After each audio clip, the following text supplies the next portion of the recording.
no entiendo mi carrera sin la selección. No sé qué sería de mi carrera sin la selección. Y ahora que termine la selección, no le veo más sentido al fútbol, no le veo más sentido al seguir jugando. Entonces, he disfrutado cada momento aquí.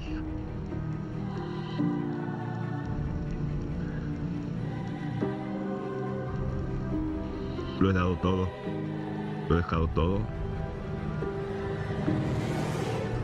Me voy en paz, con la cabeza en alto y yo orgulloso de haber vivido esto.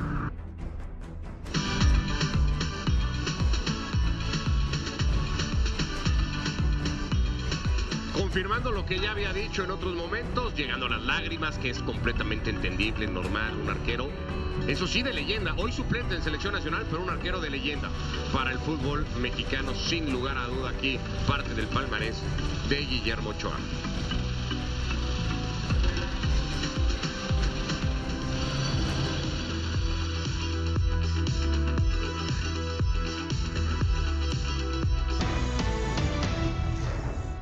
제가 알기로는 멕시코도 2018년도에 처음으로 심리학자를 월드컵 경기에 이제 같이 동행을 했었고, 이번 대회도 심리학자가 같이 동행하고 있다고, 그 팀에 많은 영향을 끼치고 있다고 생각을 하고 있거든요. 그래서 선수들의 움직임이나 그걸 봤을 때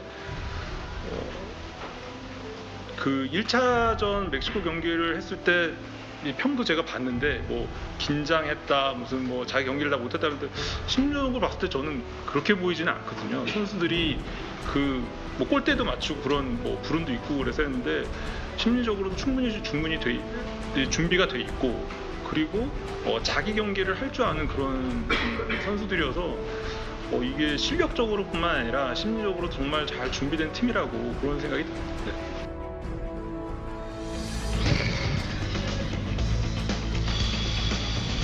¿Cómo están? Bienvenidos. El deporte hoy en día ya no solamente es la preparación técnica, la táctica, la física, ya también incluye un trabajo mental muy arduo, muy extenso, y ahí estaba ese cuerpo o parte del staff de la selección coreana que trabaja esa parte, hablando también de cómo ven en ese sentido a la mexicana. Javier Aguirre hablando después del debut del jueves pasado ante Sudáfrica y haciendo esa declaración que para muchos pues generaba esa polémica cuando se refería que algunos de los futbolistas pues les habían temblado las patitas. Es la Ciudad de México, en uno de los puntos más emblemáticos, neurálgicos de la capital del país mexicano, desde aquí, desde el Paseo de la Reforma, con uno de los monumentos pues referentes por excelencia, donde se espera que este jueves vuelva a venir la afición mexicana a celebrar lo que uno supondría podría ser una segunda victoria ahora ante la selección de Corea del Sur. Pues acá estamos con Desiree Monsiváis, con Jorge Pietrasanta, con Dionisio Estrada, listos ya en esta edición de Fútbol Picante. ¿De cómo andas? Perfectamente bien, muy tranquilo, me encanta esta vista. ¿Sí? Está rico el clima, ¿no? Ahorita está calientito, de pronto puede parecer una nubecita, pero muy contenta y el ya clima esperando. social es otra cosa, pero ese bueno, no nos vamos a meter, ¿no? No vamos a meter ese asunto, pero realmente muy contenta de poder compartir con ustedes ahora en la mesa. ¿Viviste muy de cerca como futbolista profesional todo este tema psicológico, claro, preparándote para un partido? Sí, y sobre todo que es una ventaja competitiva. Tienes que tomarlo con una seriedad, sabiendo que es una arista en la cual tú puedes explotar. Ese término de usar de que te tiemblan las patitas es básicamente coloquial, pero es muy duro, es contundente. Sí, hay decir, mucha gente polemizando si fue correcta o no la declaración de Javier, si le termina poniendo más presión a los futbolistas, ¿no? No fue correcta, pero es muy usual en México. Básicamente que te digan, te tiemblan las patitas, a todos nos lo dijeron, y una parte para ti como futbolista decir, ¿qué tengo que hacer para que no suceda eso? Y obviamente la psicología es parte esencial para evitar esas situaciones. ¿Cómo andas, Piedra? Buenas tardes. ¿Te gustó que Javier se refiriera así a algunos futbolistas, aunque no les haya puesto nombre? A mí sí, porque si tú no tienes el carácter para superar eso, entonces pues no sirves para estar en un alto nivel de competencia. Te saludo, mi Ricky, Desi, Dion y King. Esto es una realidad, y si dice el psicólogo, yo creo que de repente entonces tendrían que entender un poquito más hasta los psicólogos de cómo es el deporte y cómo el clásico agujero en el estómago cuando va a empezar un partido, todo este tipo de cosas que solamente el futbolista, el deportista lo siente, ¿no? Y si no lo viviste de esa manera, pues es difícil también que lo comprendas. Yo estoy de acuerdo. Si no lo aguantas, pues entonces no sirves para esto. Ahora, ¿lo notaste tú también? Porque una cosa es que Javier lo haya dicho y no sé si era más un mensaje interno. ¿Tú lo percibiste, Diony? ¿Lo viste el pasado jueves en la cancha del Estadio Ciudad de México? ¿Ese nerviosismo en algunos futbolistas? Saludos para todos. Yo no tanto, la verdad, ¿no? El que te equivoques a veces puede ser parte del juego y no necesariamente parte de que estés nervioso o parte de que al final de cuentas te esté pesando el escenario, ¿no? Entonces, en partidos hay equivocaciones y no significa que todos y cada uno de los jugadores que terminan equivocándose es porque hayan estado nerviosos. Yo le atribuyo más a un tema quizás de desconcentración, que tiene también que ver con un tema mental, pero desde otro ángulo. Ahora, queda claro que desde hace mucho tiempo los equipos a nivel de clubes y a nivel de selección cada vez se profesionalizan más. Pero a ver, lo de México y lo que decía hace un momento creo que era el doctor, ¿verdad? El psicólogo de la selección coreana, pues al final de cuentas no es nuevo de México en el 2018. Desde el señor Octavio Rivas, que trabajó con Pumas, después con la selección, después creo que vino, no sé si la hija también en algún momento. Entonces, al final de cuentas, es algo que ya se viene trabajando desde muchos años. Ahora, yo sí quisiera que le sirviera más a la selección mexicana, porque a veces da la impresión que durante tantos años que se ha trabajado y como que no termina de funcionar. Tú dijiste que Brian Gutiérrez sí le habían temblado las patitas. Y sí, y sí es cierto, no, sí le pasó. ¿O quién fue el que dijo? No sé. Le pasó a él y le pasó Claro. Es que hablan de Brian Gutiérrez. Es una yo uno de Copa Tala del sí, no Mundo. sé si lo compro tanto. Pues a Tala, ¿qué le vimos a Tala en el partido? ¿Sí? Una sola que salió ahí a disputarla, pero tampoco fue... No, Pues pero sobre todo el caso de Brian, es un partido inaugural, es una Copa del Mundo, o sea, tampoco es cualquier cosa. Claro. Y es normal. El tema aquí es que si lo dijo el técnico, tú como jugador lo superes y digas, pues sí, pero vamos, adelante, fue yo mi estoy de primer acuerdo que lo partido, diga, vamos por otra cosa. Yo sí estoy de acuerdo que lo diga. Para mí no significa el que lo haya dicho sea algo mal. Ahora, no me gusta que lo haga públicamente. A lo mejor internamente le puede decir, oye, te vi nervioso, Brian, te vi tal, pero que públicamente salga y diga, me da la sensación que algunos de mis futbolistas determinaron las piernas, no me parece que sea el mejor pero mensaje. No da nombre, pero además... Pero es muy evidente, pero en vemos cualquier el ámbito, partido, todos coincidimos que fue Brian Gutiérrez. En cualquier ámbito de la vida. Brian, te habla Javier, ¿no? Oye, pero en cualquier ámbito de la vida, sea personal o sea profesional, aquel que no sienta un nervio, y sobre todo si es la primera vez, por ejemplo, alguien que participa en un trabajo, que llega a una oficina, vayámonos a un escenario más común, lo tiene y lo siente. Vas nervioso, primer día de trabajo, vas nervioso, primer día de Copa del Mundo, vas nervioso. Yo aquí vengo primera vez al año y estoy un poco nervioso. Por eso cuando yo llegué, la nerviosina también. Y ahora mira, la maestra, como de la táctica ya, ¿no? En el agua. ¿Quién venía para acá y le estaban temblando las patitas porque no sabía por dónde pero entrar? aquí la cuestión es, mi jefe sí me dijo, deciré, aplícate. Sí. Resiliente, mentalidad resiliente, es la diferencia de un equipo más competitivo y creo que México lo tiene. Sí. Bueno, mucho más tranquilo seguramente la selección mexicana en el centro de alto rendimiento. Esta tarde, 5 de la tarde, viaja ya con destino a Guadalajara, donde ya lo espera Corea. Una situación simplemente a tomar en cuenta, importa o no importa, lo platicamos al volver. Corea no se movió de Guadalajara y está esperando a México. Un viaje muy corto, muy sencillo para la selección, pero no deja de ser un viaje. Ahí en el centro de alto rendimiento, César Caballero con la información al momento. César, ¿cómo andas del equipo de Hola Javier Ricky Aguirre? Puig, ¿cómo estás? Saludos para todos en la mesa de fútbol picante. Acaba de terminar la práctica del día aquí en el centro de alto rendimiento, un entrenamiento totalmente pasado por agua. Vaya tormenta que se dejó sentir acá en los rumbos del sur de la Ciudad de México. Nosotros entramos a los aspectos a las 10:30 de la mañana. Justo a esa hora los futbolistas salieron al campo de entrenamiento y aproximadamente a las 10:50 se soltó un aguacero que tuvo que retrasar la práctica por algunos minutos para cuidar la integridad física física de los futbolistas. Después los periodistas fuimos retirados del CAR, se quedó entrenando la selección, parece y cada vez es más cercana la posibilidad de que Edson Álvarez va a ser el hombre que tome el lugar de César Montes en la defensa central del equipo mexicano. El día de hoy vuelve a trabajar en esa zona del campo haciendo pareja con Johan Vázquez. Después Jorge Sánchez de nueva cuenta trabaja como titular en la banda derecha en el lugar que dejaría vacante Israel Reyes. Hay que recordar que Sánchez tiene mucha mayor velocidad, mucho mayor fuelle físico y eso es algo que también toma en cuenta Javier Aguirre, tomando en cuenta que la velocidad y el juego rápido es una de las principales virtudes de la selección coreana. La única duda que tiene en este momento Javier Aguirre es de si mantiene a Brian Gutiérrez en el medio del campo como ese interior libre tanto por izquierda o por derecha o le da paso a Gilberto Mora. De ahí en adelante parece que el vasco tiene ya prácticamente definido el cuadro que saltará el día de mañana como titular en la cancha del Estadio Guadalajara.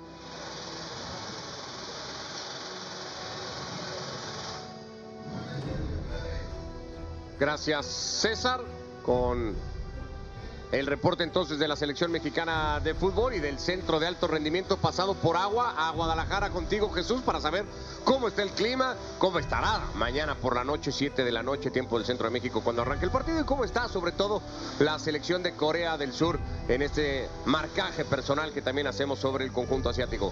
¿Qué tal, Ricardo? Saludos para ti y para todos en la mesa de fútbol picante. Pues hoy Corea decidió encerrarse, puerta cerrada, tal y como lo han hecho en el día -2. Pasó lo mismo ante el equipo de Chequia, a puerta cerrada, lo que quiere entrenar el técnico Miu Byu Hong en este día. Y bueno, para pues que no se pueda descifrar cuál será la alineación que utilizará el próximo jueves ante el equipo de México. Han sido días sumamente lluviosos en la Perla Tapatía, sobre la tarde, noche y noche es que cae el agua. Entonces no descarten que el partido entre Corea y México tenga esta circunstancia de que pudiera llover. Ahora no hay problema, la cancha tiene un drenaje fabuloso, ya ha ocurrido y ni siquiera se encharca, se drena perfectamente el agua que cae desde el cielo en el campo del Estadio Guadalajara.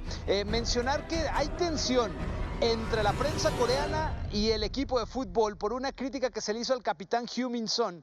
En un en vivo que estaban emitiendo, no se dieron cuenta 3 periodistas y empezaron a hablar del capitán criticándolo porque no terminó el servicio militar completo. Exige 2 años en Corea, a él lo eximieron solamente con 3 semanas, hicieron una crítica al respecto sin saber que estaban siendo grabados y ha detonado el escándalo, tanto así que se acabó la atención por parte de los futbolistas coreanos. Ayer le pidieron una disculpa a los periodistas al capitán, de una disculpa aceptada por supuesto, pero les dijo lo de que regrese la atención, ya veremos. Entonces ahí detonó un poquito el problema entre la prensa y el equipo previo al partido contra México. Perfecto, Jesús, muchísimas gracias. Bueno, pues así las cosas entonces para ese juego del próximo jueves en Guadalajara. Mañana terminará la primera jornada de fase de grupos con los últimos 2 sectores en acción y ya el jueves segunda jornada con México disputando su encuentro ante la selección de Corea. Bueno, pues ojalá no pase a mayores el tema de Corea, tampoco es que nos atañe a nosotros demasiado si se pelea Son o no con la prensa coreana. Pero que ya era algo que venía desde hace rato, tiempo, ya había sonado esa noticia en algún momento. Pero también nos habíamos enterado estando que en había... Alemania, me parece. Y fue en la época de pandemia, ¿no? Sí. Que incluso sí se presentó Heung-min Son y se habla de que no es que le hayan dicho, porque eres Heung-min Son ya, sino que por algún logro deportivo, una medalla con la selección de fútbol, fue que entonces pudo acortar su estancia para lo del servicio militar. ¿Psicológicamente afectará a Corea? Yo creo que no. Culturalmente ellos son de cerrar filas y básicamente es y ya decir, la cerraron. Bueno, sí, ya la cerraron porque fueron muy contundentes, son muy disciplinados y decir, ok, tienes problemas, te gusta especular, hablando de la prensa, te cerramos las filas y nosotros nos dedicamos meramente a lo que es jugar fútbol. Entonces yo creo que no les va a perjudicar en términos de psicología. El antecedente de las 2 derrotas en Copa del Mundo, hablando de lo psicológico, ¿juega a favor de México en contra de Corea, Diony? Pues yo pienso Francia que no. 98, Rusia 2018, los 2 partidos los ganó México. Ya está lejano. Estamos hablando ya, uno, imagínate, del 98, 28 años, el otro hace 8 años. Yo pienso que no tendría que pesar y es más, sí veo más a esta selección coreana con mucha mejor calidad de lo que venía haciendo en el 98 y en el 2018, ¿no? Yo creo que va a pesar más lo futbolístico, la calidad, lo deportivo, el tema colectivo, ¿no? Que pueda presentar uno y otro equipo. El otro día decía Paco Gabriel que en los últimos 40 años, tomando como referencia el Mundial del 86 disputado aquí en Ciudad de México, que a juicio suyo, el crecimiento de Corea o la evolución de Corea como selección, más allá de aquella semifinal polémica de 2002, comparado con México, le parece que ha sido mayor. Que ha crecido en 40 años más Corea, de donde estaba Corea hace 40 años a donde estaba México, que Corea ha crecido más que México en 40 años. Sí tienen un punto o en a los favor. últimos 40 años. Algo bien fácil de detectar físicamente. Físicamente los ves más atléticos altos. y más altos. Y aparte también en gestiones técnicas muy básicas, como recibir en un solo movimiento, ya tienes más opciones. Antes se veía un poquito más el tema pues burdo y bruto, el sentido de recibir esas cuestiones técnicas, y ahora los ves más dinámicos, más atentos y en cuestiones tácticas más aplicación en esa función. Sí, físicamente se ve. Y más abierto tal vez para colocar futbolistas en las principales ligas europeas, ¿no? Con mejor roce sus futbolistas. Sí, y los dos más y en destacados mejores equipos últimamente. en algunos casos. Claro que sí. Kim Min-jae, ahora en el Bayern, fue el mejor. Lo hiciste siendo el mejor central de la liga italiana. El mejor central de la liga italiana. O sea, defensa en la liga italiana, el mejor fue Kim Min-jae. Entonces este roce internacional que tiene Corea, a la par de ser la selección asiática que más veces desde 1986 continuamente para acá ha estado en Copas del Mundo, ni Japón, continuamente en Copas del Mundo, pues te indica un crecimiento físico, atlético, de rosa internacional, que ya lo pones como un contendiente de Copa del Mundo que real le compite a cualquiera y en algún momento le podría ganar a cualquiera. No estamos hablando de que va a ser campeón del mundo ni mucho menos, ¿no? Pero el grupo se lo debería de competir pasado mañana México, ¿no? Independientemente después de cómo pasó con Alemania en el 2018, también fue y le ganó al equipo alemán, ¿no? 2-1 creo que fue ese partido, 2-2 favor Sí, ese resultado que podía dejar eliminado a México, porque además se combinaba con aquella derrota de Suecia. Pese a que México había ganado los primeros 6 puntos. Cosa todo lo que dicen. Antes cuando hablábamos de Corea y de Japón era, no, corren mucho, son rapidísimos. No, ahora juegan al fútbol. Ahora tienen jugadores con muy buena técnica o con gran técnica individual. Ahora ya no es solamente de agarrar la pelotita y correr hacia adelante y de pronto no sabían qué hacer. Ahora ya le dan pausa y ritmo en algún momento al partido, saben desdoblar, saben combinarse, saben hacer fútbol asociativo adelante. Entonces, y tienen además jugadores que de pronto te sorprenden con disparos potentes de media y larga distancia. O sea, no solamente han mejorado en lo físico, tanto en su corpulencia como en su altura, sino también han mejorado en su técnica futbolística. Y con esa información, entonces, ¿cuál sería el punto clave para abrir a Corea? Porque pensando en eso, me parece que lo estamos describiendo como si estuvieran en cada línea la Premier League y cada línea haciendo y deshaciendo para ganarle a México. ¿Pero tú crees que México va a ir a buscar a Corea? O sea, ¿que México va a llevar la iniciativa del partido y va a tratar de abrir a Corea? ¿O México va a ser un equipo reactivo al planteamiento coreano? Me voy a ir de lo más simple al más complicado. Lo simple es, va a ser propositivo México porque está en casa. Independientemente que sea Guadalajara, va a ser propositivo. Después, al pasar los minutos, va a complicarse para detectar los espacios en hacerle más daño a Corea. Corea tiene una fascinante media cancha. A través de quitarle la pelota de la media cancha es cuando México puede hacerle mucho daño, a través de la tenencia de la pelota. Ya lo más complicado es ganarle los duelos individuales por el portento físico y a lo mejor la velocidad de reacción en cada jugada. Pero básicamente México tiene que ser protagonista y ganar este partido. Quitarle la pelota. Claro. Quitarle la pelota. Claro. Lo que se detecta, por eso yo hablaba mucho del central que pueda jugar, que parece que se perfila Edson Álvarez, según nos dice César Caballero, al no estar al 100, porque le quitas la pelota, pero luego tratas de frenar su ataque que se basa mucho con sus mediocampistas, con esos balones filtrados. Exacto. Por eso le hicieron daño, a Chequia. Y la última entre líneas y la última línea.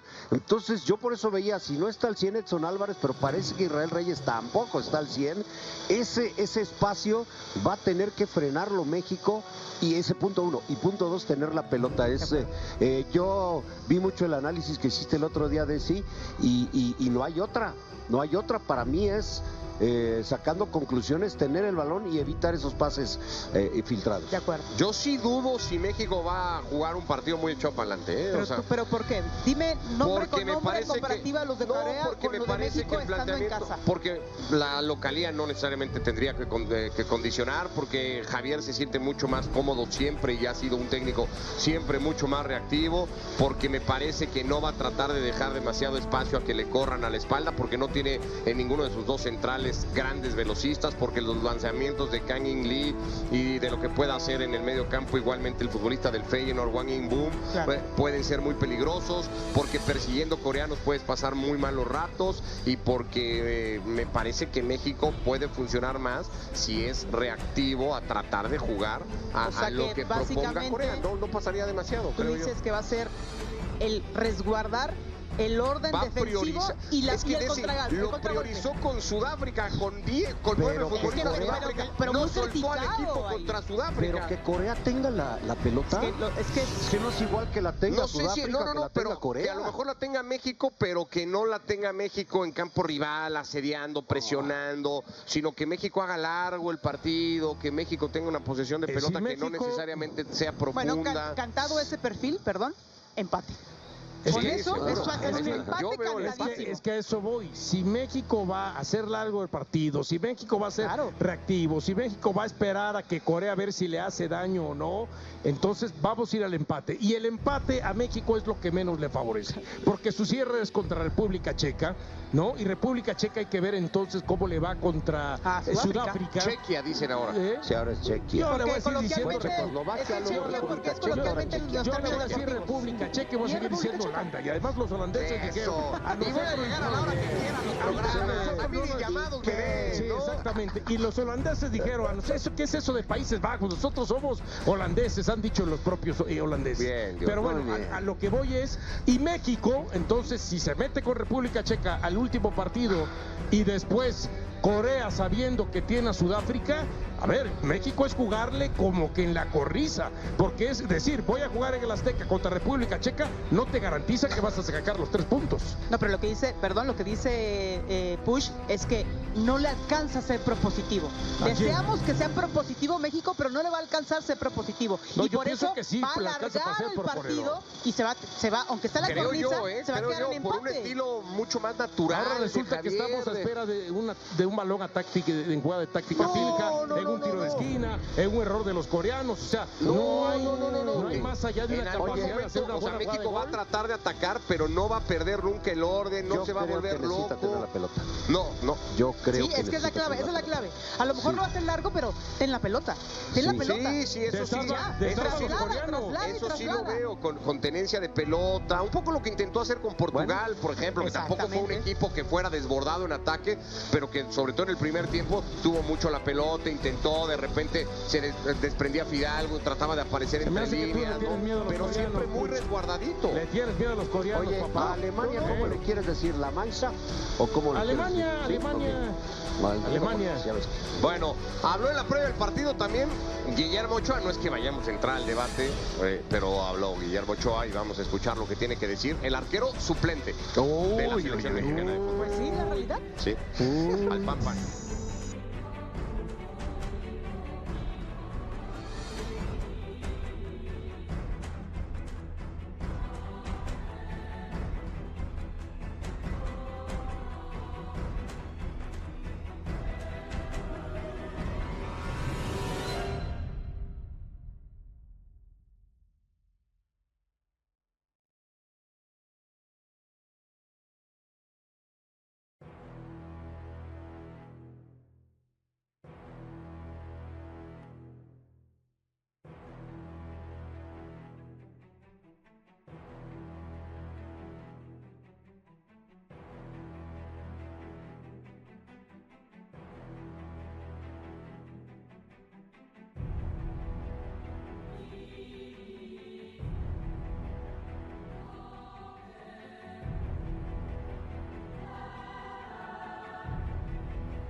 Hay hombres que nacen para defender un escudo.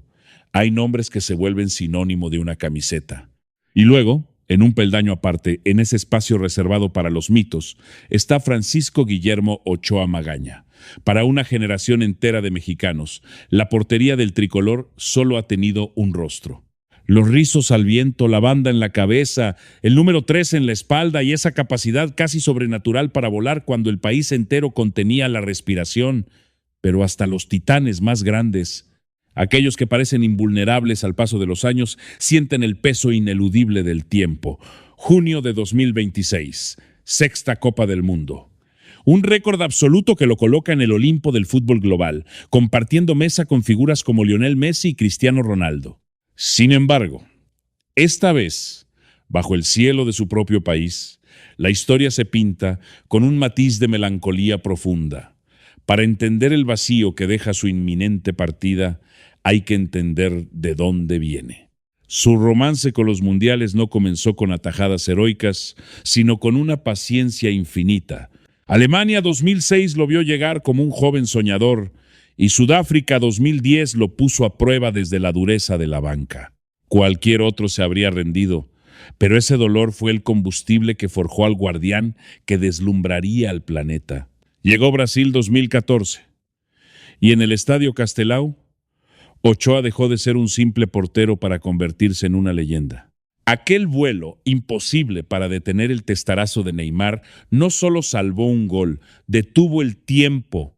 A partir de ahí, se convirtió en el muro frente a Alemania en Rusia 2018 y en la pesadilla de Robert Lewandowski al atajarle un penal en Qatar 2022.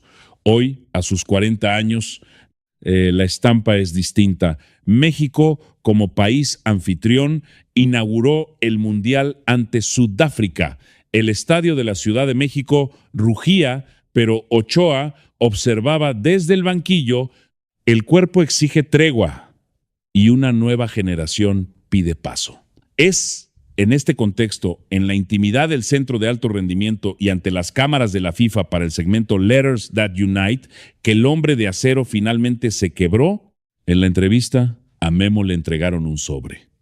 Era una carta escrita por su hija, Luciana.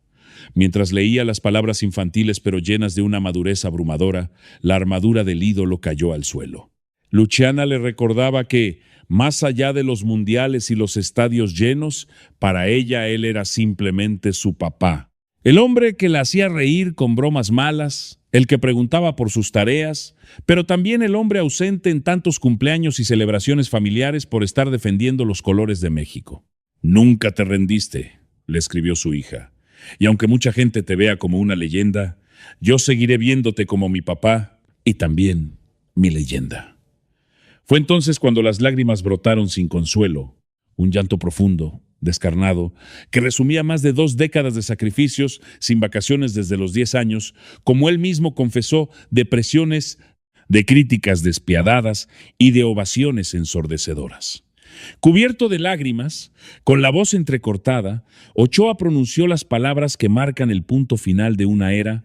«La selección de México siempre ha sido en mi carrera, y en mi vida, mi brújula, mi dirección. Yo no entiendo mi carrera sin la selección. No sé qué sería de mi carrera sin la selección».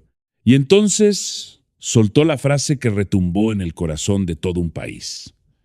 «Ahora que termine la selección, no le veo más sentido al fútbol. No le veo más sentido a seguir jugando». No son solo las palabras de un jugador que se retira, son la confesión de un hombre que entregó su existencia entera a una sola causa. Para Guillermo Ochoa, el fútbol no era simplemente un deporte o una profesión en Europa o en Chipre, era el vehículo sagrado que le permitía vestir la camiseta verde. Sin esa camiseta, el rectángulo de césped pierde su magia. «He disfrutado cada momento», concluyó entre sollozos, pero con una inmensa paz en el rostro. «Lo he dado todo, lo he dejado todo. Me voy en paz, con la cabeza en alto y orgulloso de haber vivido esto». Ochoa no se despide con el silbatazo final de un árbitro. Se despide en el silencio de sus propias lágrimas, reconociendo que su tiempo como héroe nacional ha llegado a su fin. El fútbol continuará. Habrá nuevos porteros y nuevas promesas bajo los 3 postes de México, pero nunca habrá otro Memo. Si él ya no le ve sentido al fútbol, es porque le regaló todo el sentido que tenía a la selección mexicana. Y eso es un legado que ningún tiempo podrá borrar. Si hay algo que define el trayecto de Guillermo Ochoa, más allá de sus reflejos felinos, es su infinita capacidad de resistencia. Para muchos, su paso por el fútbol europeo fue un enigma constante. ¿Por qué el portero más mediático de México elegía equipos que peleaban semana a semana contra el descenso? Ajaccio, Málaga, Granada, Salernitana. La respuesta siempre estuvo oculta a plena vista. Su obsesión por la selección nacional. Cada disparo a quemarropa en la liga francesa, cada bombardeo a su portería en la liga italiana o española no era un castigo, era un entrenamiento extremo. Memo no construyó su carrera europea para llenar sus vitrinas de ligas de campeones. Lo hizo para mantener sus alas afiladas y sus reflejos intactos para cuando México lo necesitara. Su trayectoria en clubes fue, en el fondo, un exilio voluntario. Un sacrificio de prestigio personal y comodidad en el altar del tricolor. Y vaya que el sacrificio exigió su cuota. Ser el portero titular de México es ocupar la silla más caliente del deporte nacional. Ochoa fue, durante casi 2 décadas, el pararrayos de nuestras mayores alegrías, pero también de nuestras más profundas frustraciones. Cuando la defensa colapsaba, cuando el equipo se desmoronaba moralmente en la cancha, las cámaras de televisión siempre buscaban su rostro, a veces sudoroso, a veces impotente. Cargó estoicamente con el peso de derrotas dolorosas. Aguantó en silencio los debates interminables en los medios de comunicación donde se cuestionaba sistemáticamente su salida por elevación, su edad, su vigencia en cada nuevo ciclo mundialista. Pero a diferencia de otros talentos que se marchitaron ante la presión mediática, Ochoa desarrolló una piel impenetrable. Sabía que los aplausos desmedidos y los abucheos crueles son inquilinos temporales en la vida de un futbolista, pero la bandera bordada en su pecho era eterna. Él absorbía la presión para que el equipo pudiera respirar. El fútbol mundial guarda celosamente los milagros de San Memo en su hemeroteca dorada. No es solo aquel vuelo milimétrico e impensable para arrebatarle el grito de gol a Neymar en Brasil 2014, una tajada que la propia FIFA se atrevió a poner en el mismo escalón que la mítica salvada de Gordon Banks a Pelé en 1970. Es también la estirada espectacular a mano cambiada para desviar el tiro libre de Toni Kroos en Rusia 2018, frustrando a la todopoderosa maquinaria alemana en su debut mundialista.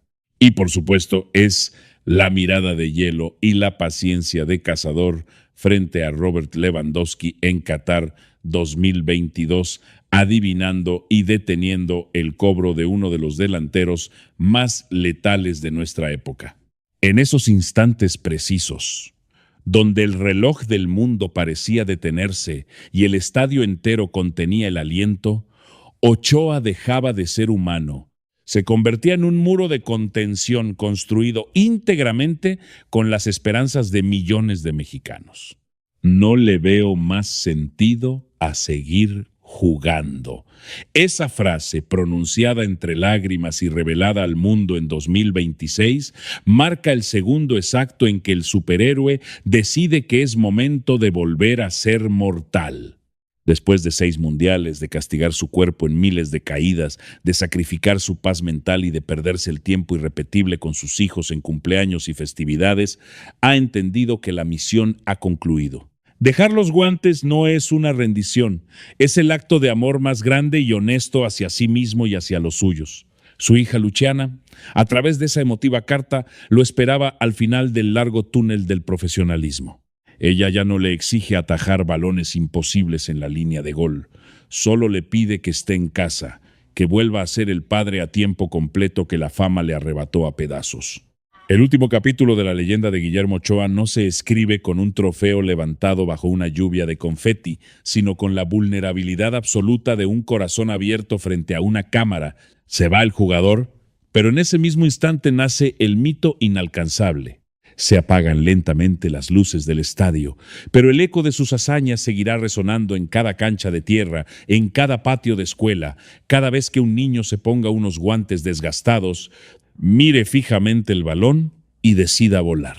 Aquel 17 de junio de 2014 en el Estadio Castelao no solo redefinió la carrera de Guillermo Ochoa, reconfiguró su mente. Detener el cabezazo de Neymar en la línea de gol fue, en muchos sentidos, una bendición y una condena. A partir de ese preciso instante, el mundo entero le colgó la capa de superhéroe y de manera inconsciente le exigió que nunca más se la quitara. Para cualquier atleta, alcanzar el pico absoluto de rendimiento en el escenario más grande del mundo es el sueño definitivo. Pero vivir a la sombra de tu propio milagro es un desafío psicológico titánico. Cada vez que Ochoa se ponía los guantes después de Brasil, la afición no esperaba a un buen portero, esperaba al Mesías de Fortaleza. Si recibía un gol, por más inatajable que fuera, la crítica era feroz.